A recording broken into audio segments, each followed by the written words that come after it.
Phishing emails. Phishing emails are fake messages designed to look like they come from trusted companies such as banks, delivery services, or social media platforms.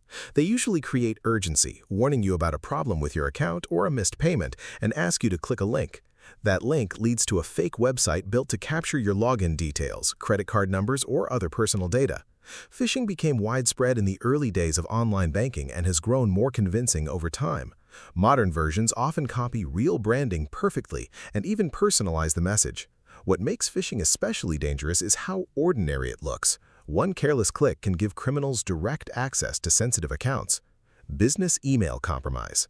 Business email compromise targets companies rather than individuals, but the financial damage can be enormous. In this scam, criminals either hack into a real executive's email account or create a nearly identical fake address. They then send a message to an employee, usually someone in finance, requesting an urgent wire transfer. Because the request appears to come from a senior leader, it often goes unquestioned. These scams rely less on technical tricks and more on social engineering and timing. A single successful transfer can cost a company millions, and recovery is rare once the money is moved through international accounts. Romance scams. Romance scams begin on dating apps or social media platforms where scammers build emotional relationships with their targets.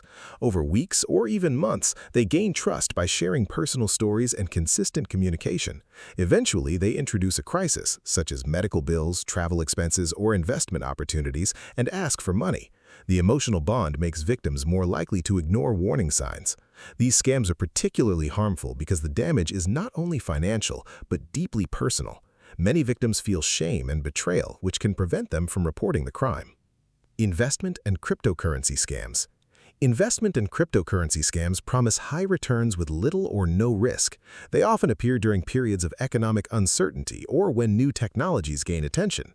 Scammers may create fake trading platforms, pose as financial advisors, or promote exclusive crypto projects through social media.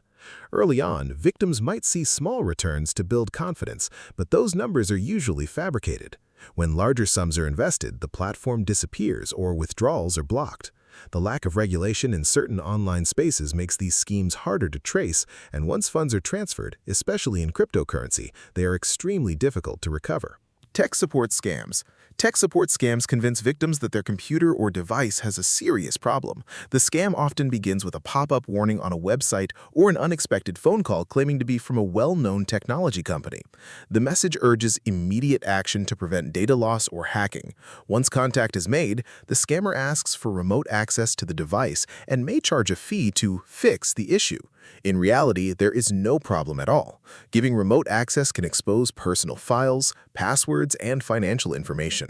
These scams are especially effective against older adults who may be less familiar with how legitimate tech companies operate. Identity theft through data breaches. Identity theft through data breaches happens when hackers break into company databases and steal large amounts of personal information. This can include names, addresses, social security numbers, and payment details. Unlike direct scams that rely on immediate interaction, data breach theft often unfolds quietly. Stolen information may be sold on dark web marketplaces and used months or even years later. Criminals can open new credit accounts, file fraudulent tax returns, or apply for loans in someone else's name. Because the attack targets organizations rather than individuals at first, victims may not realize their data has been exposed until financial damage has already occurred.